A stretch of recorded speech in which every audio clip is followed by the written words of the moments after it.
Hey, and welcome to Criterion Connection. I'm Wade. And I'm Joe. And we're both very exhausted. Sure. Very, very exhausted. The movie is exhausting.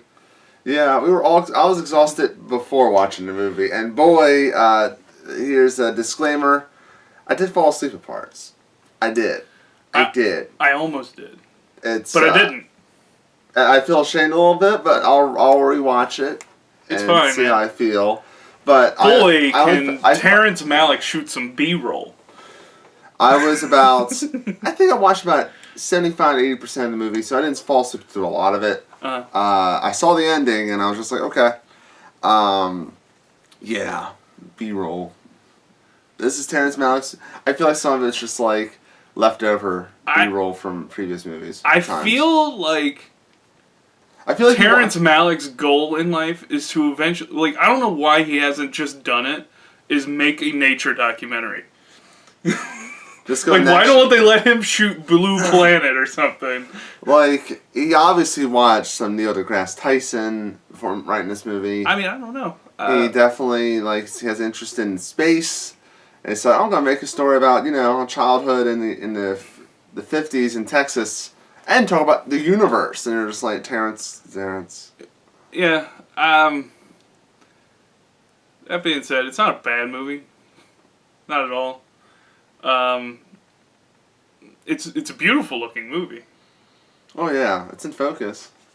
No, I mean all the shots are really nice, man. I'm just joking. Yeah, all the shots are really nice. And I mean it's a Terrence Malick movie, so you know the cinematography is going to be great. Yeah. The performances are great. Yeah.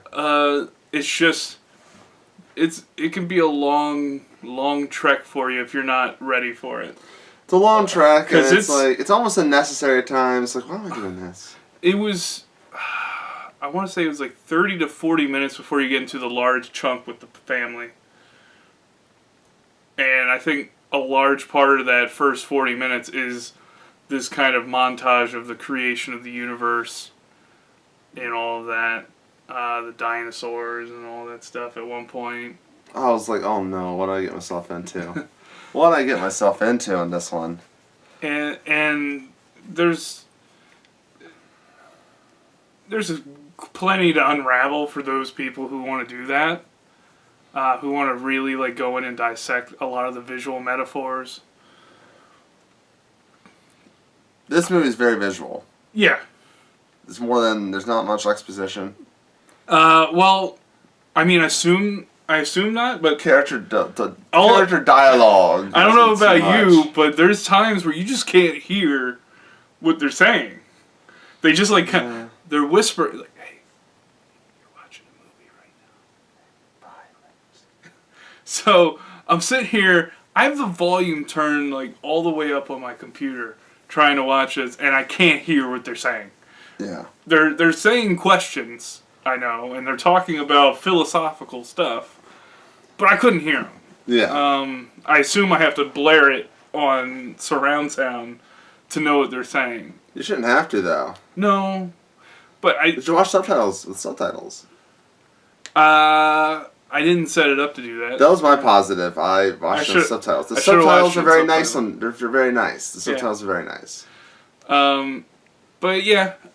Overall, the movie is fine. I think the story is interesting enough on its own. Yeah, that's my big complaint is the story of this kid growing up in a really crappy childhood. I mean, his friends died. So that's just really crappy. I'm more interested in that and maybe intercut a little bit of the Sean Penn stuff, tiny bit of the Sean Penn stuff, in the flashback stuff. Mm-hmm.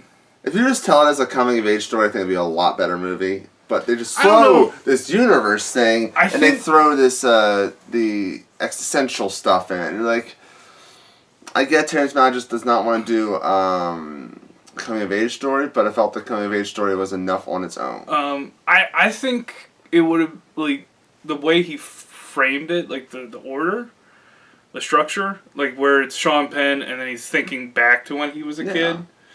And having that go on, that would have been fine. It would have been really normal and possibly banal in a way. I just think it's just hard. There's so much of that, like, metaphor, like the universe creation stuff going on, that I think it takes away from the, like, it pads the movie out a lot. Like, this is almost 2.5 hours. You probably could have tightened it up a little bit, in my opinion. Like, if you wanted to keep that existential, like, philosophical stuff, along with the creation of the universe and the whispering questions and all that stuff, it's fine. But I think you could have really tightened it up, brought some of that back a little bit. Yeah, and then it takes you out of it sometimes. You're just like, yeah, you're getting invested, and then you just cut something else. Like, it's a frustrating movie to get through. It's very frustrating. And it's one of those ones that doesn't answer a lot of questions either. Like, I talk about the whispering questions, and it doesn't really give you a lot of answers to anything, really. Like, I'm pretty sure one of the brothers dies. One of the three brothers. Yeah. I think it's the middle one. Yeah. And he dies in, like, the beginning. Yeah, no, and then they cut. One. RL, I think was his name. No, he's the middle one. The youngest one's, I think, something else. Somebody else. Sorry, it's played by Ty Sheridan in his first role. But it shows that, and then, like, kind of the aftermath. It doesn't really tell you what's going on.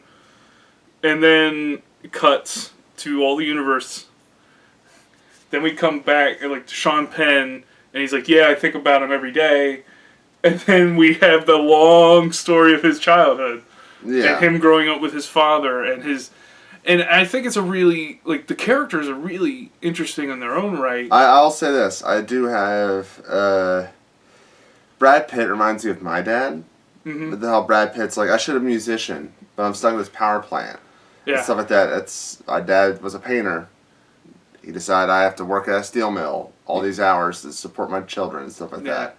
So, I mean, there's a lot that regret. There's a lot that hits home. And Sean Penn kind of regrets what he's doing in his life. He's just kind of, like, very regretful. And I'm like, this stuff is what I want. Yeah, that was really interesting. Yeah. And I think Brad Pitt, does a great job in his role. And he plays a really flawed character, but not one that's unlovable. Like, you can see in the trailer. If he's strict, he's more just... Like, you see in the trailer him kind of more on the mean side, but he's understand it more when you watch the whole movie. He's frustrated with himself and his position in life. That, and he's struggling with trying to figure out how to raise the kids to be better than him.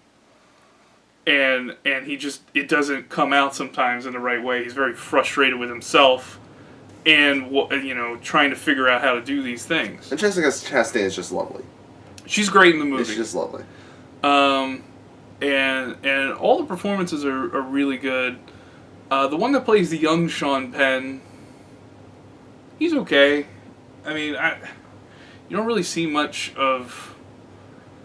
I think he's surrounded by so many talented, amazing performances that he's just kind of overshadowed. Yeah, he's overshadowed by both of his brothers, Jessica Chastain, Brad Pitt. Sean Penn. I mean, Sean Penn's barely in it. I know. But he does okay. Like I was saying, the performance is good. The cinematography is the best part. Of course, it's Terrence Malick. I just feel like Terrence Malick got a little high on his own hype. Yeah, this is probably one. This movie has gotten so much praise anyway, so it doesn't really matter. Everyone says this is the best movie of 2011. Like, why? Because this we're going to be essential. But does a movie have to be? That's how I see it. I'll have to watch it again. Yeah. But it didn't wow me as much as I was hoping it would. Yeah. Because I'm a big fan of Thin Red Line, another Malick movie. And I would have rather seen a longer version of that. Like, they rumored that there was like a 5-hour version of it. I would have rather seen a longer version of Thin Red Line than, a 2.5 hour long Tree of Life so far. That's how I'm feeling. Yeah. I just felt like, man, it's just, you have a good story. Sometimes it's the director's choice to choose how the story is told. And he writes it really well. It's really well written. But that's one thing, like, you know, he writes and directs his own stuff. Yeah. And he's really great. It just, I don't know. It just didn't hit me right this time. Yeah. Like, I don't know. Maybe another watch will help, but it just didn't hit me right when I watched this one. Maybe another watch when I'm not on 5 hours of sleep. Or 3 hours of sleep. Maybe I should watch it when I'm, like, not dead tired. Yeah. But I like the things with the childhood. More of that. Maybe if someone just cuts. Maybe there's a way that someone can cut Tree of Life. Just cut universe stuff out. And then just... And maybe cut some shots at the end of the hands. How many angles did you need the hands? You know, this stuff like, you're just like, that does not need to be here. You're just doing it because it looks good. I mean, I love a lot of that random nature shots he's got. Yeah, that's fine. That's an environment. Let me know when he does like a nature documentary, because I will watch the shit out of it. He's on National Geographic. That's what I'm thinking. Or like a Blue Planet show. Yeah. Like let Terrence Malick direct that. Yeah.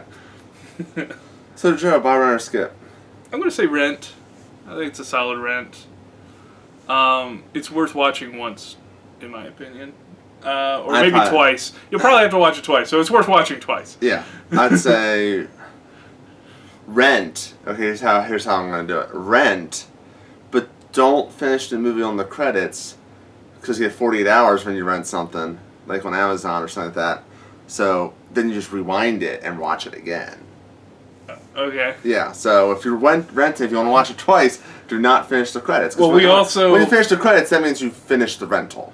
Oh, okay. Yeah. See, I'm a bit old school. I remember Blockbuster. I'm like, you got it for like a week. Like, what's the problem? No, like, you get it for 48 hours. So you only get one watch on new rentals? No, if you watch it all the way through. Yeah, you only get one watch. For 48 hours. You only get one watch. But if you stop... Why can't you watch it as much as you want in 48 hours? I don't know. But if you watch it till like the like maybe before the credits end, you can rewind it and watch it again. Okay. But once those credits end or the 48 hours passes, you can't watch it again. Yeah. Or unless I got screwed somehow. I mean, it's coming out on Criterion Collection. It's out now. Oh, is it? It just came out. It's already out? Yeah. You can get it that way. I'm sure there's a bunch of special features with it that I actually don't know about yet. I owned the old Blu-ray. So, you know, that's probably pretty cheap now. Yeah. If you want to get it that way, if you don't want to spring necessarily for the big, you know, Criterion one until you know you like it. Yeah. I mean, that's one way to do it. But yeah. Yeah. Definitely check out other Terrence Malick movies, though. They might do some. Then that line, I believe, is on Criterion. It is. Yeah, so... So is Badlands and Days of Heaven? I like Badlands. Yeah. I like Badlands. I haven't gotten to see that one yet. It's pretty good. I'd like to. Pretty good. Maybe. Better than this movie. Coming up. Yeah. So let us know in the comment section below, do you think we're awful and don't like this Terrence Malick movie? I feel like we're going to Well, I already know we just don't get it. I know we just don't get it. Obviously. Yeah. I feel like I do get it, but I just don't think it's worth caring about. It's just... It's one of those things I think it's just too much. That's all. That's all. Yeah. Just a little too much. Yeah. It's like if you, like, you know, put a drink, like for a fountain drink, you put it in the thing. And then, it overflows. Like, it overflows. And you're like, oh, but it's probably foam, so I should fill it up more or whatever. Yeah. And no, it's just overflowing. That's pretty much what this movie is. Like, it's like, oh, here's a little of the childhood. Okay. We get some of like the regret of being older. All the universe. Okay, maybe a little bit of the universe, and then like it's like I can probably get another score. It's like, hold on. Hold on. That's a really cool waterfall shot. Hold on. I gotta get some more of that. And then soon you have like sticky hands because you're dinosaurs. Like that's pretty much what this movie is. It's an overflowing fountain drink. Yeah. Let us know in the comment section below how much you like this movie or don't like this movie. Are we right Are we wrong? Do you agree with us, or do you think we're just being too picky? See, and the thing is, we don't even have to ask for recommendations because we both have seen other Terrence Malick movies, and we both like Terrence Malick movies. Yeah, so just give Which us... is weird. So just say which one you want first. Just say which one first. Are there other more interesting, like... Or I shouldn't say more interesting. Are there other, like, existential kind of movies on the Criterion collection? Like, you know...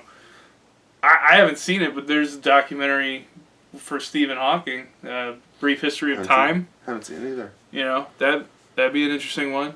But, you know, let us know. And we got a lot of other ones coming. Oh, yeah, and the horror movie ones. Yeah, because we got Horror Month coming. Horror Month is coming on October. Already got some recommendations. Yeah. Yeah. Yeah, keep them coming. Keep them coming. Because we still have 2 weeks. I had to think about how when October is.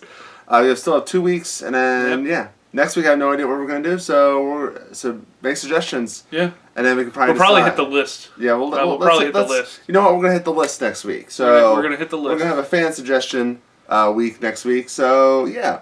But keep them coming. Yeah, definitely. Because we never know when we're going to do a fan suggestion, or, like, you know, it also gives us, like, an edge, like, kind of like, we're just signing these movies, but then if you see these a lot of suggestions, we're like, let's just do this one, because we have more people asking for it, and not just us in general, for our general view. Yeah. Yeah. So, that's about it. So, till next time. Hit me. Hit me. The universe. Can we cut the universe stuff? Sure.